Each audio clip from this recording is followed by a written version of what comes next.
I was in a 5-year PhD program, and it took me 7 years to get to the end of it. I was doing a dissertation, and it didn't go that well, so I had to stop it, restart a whole new dissertation. Research wasn't really my strongest area. But I was really, really confident about my clinical skills, my ability to treat psychological disorders. And because I was doing my program in 7 years, it gave me a lot of time to get extra training in treating anxiety. I also felt more confident because I got into Bellevue Hospital, one of the most competitive internships in psychology. One of the first things I had to do at Bellevue was fill out this self-assessment where we rate how our abilities are in regards to diagnosing and treating and providing consultation to other healthcare providers, all the stuff that a psychologist has to do. When I gave this to my training director, she reviewed it and then looked back at me and said, "You're telling me that there's no area left for improvement, that you know everything there is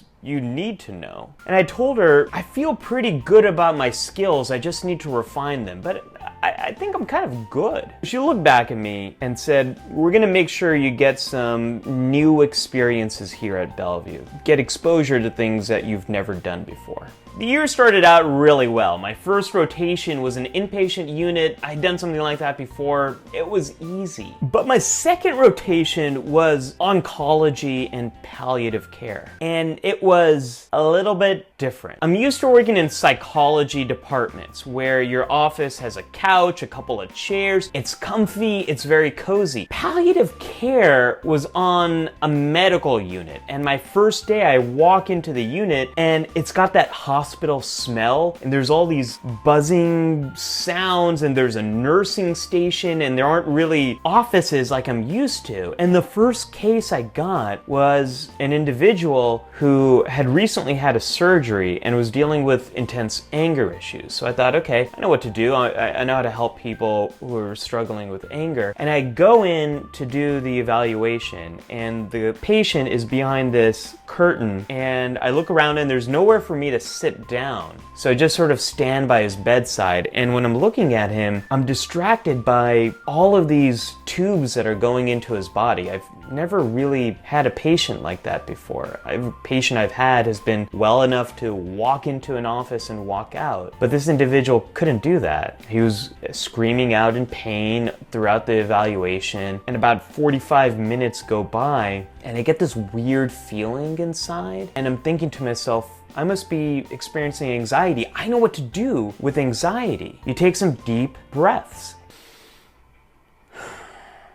And then I felt worse. I knew I needed to get out of there, so I told the patient, "Excuse me, I'll be right back." And I started walking towards the door. As I got to that door, I grabbed onto it. The last thought I had was, my soul is being sucked out by a dementor. And then I crashed. I hit the ground and I was out. I remember waking up with all these nurses around me, and they were wheeling me to the ER at Bellevue. I remember overhearing the doctor saying, here we have a gunshot wound, here we have an individual who just experienced their first seizure, and here we've got a psychology trainee from upstairs who just passed out. My instincts were completely wrong. What I thought was anxiety was actually a vasovagal response.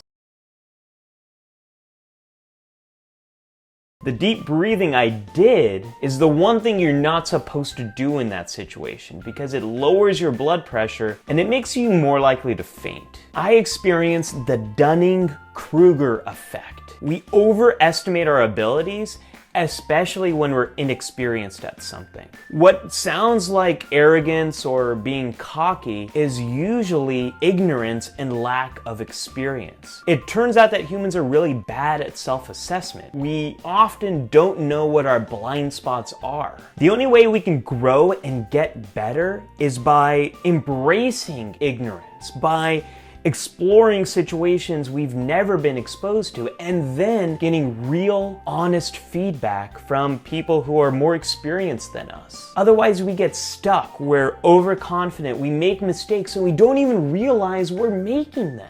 Passing out in front of all my colleagues and my patient was really embarrassing. But it also taught me an important lesson. Whenever you're given the opportunity, embrace something you haven't done and always ask for real, honest feedback. That's it. That's the only way we can ever possibly get better and improve. Has your confidence ever gotten you into trouble? Did you ever discover blind spots you didn't know you had, and how'd you deal with those situations? Let me know in the comments below. I'm at Mattu on social media. Be sure to subscribe to The Psych Show on YouTube and like The Psych Show on Facebook.